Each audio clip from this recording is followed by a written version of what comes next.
औज़ुबिल्लाहि मिनश्शैतानिर्रजीम बिस्मिल्लाहिर्रहमानिर्रहीम अस्सलाम वालेकुम वरहमतुल्लाहि वबरकातुहू। आज मैं उन बहन भाइयों के लिए वो वजीफ़ा लेके आई हूँ, ताकत वाला, अज़मत वाला, अजीम और फजीलत वाला वजीफ़ा लेके आई हूँ।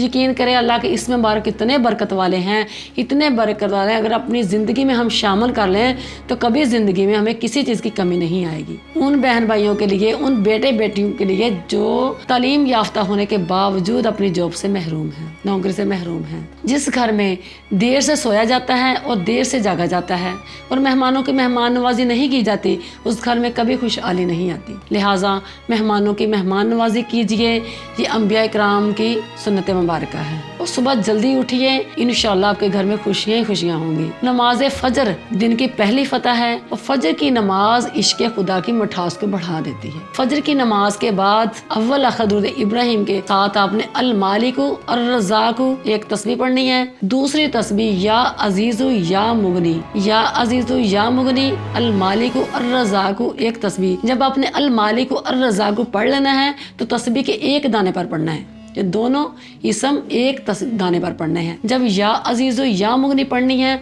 तो वो भी तस्बीह के एक दाने पर पढ़ना है। ये बहुत बरकत वाले, बहुत अजमत वाले 80 इसम मुबारक है। इंशाअल्लाह आपको चंद ही दिन गुजरेंगे, आपको जॉब मिल जाएगी, घर में हर तरफ रहमतें ही रहमतें हो जाएंगी। आप फजर की नमाज के बाद भी पढ़ सकते हैं, असर के बाद, जोहर के बाद, जब दिल करे पढ़े, अपनी ज़िंदगी में शामिल कर लें, आपको कभी किसी चीज़ की कमी नहीं होगी।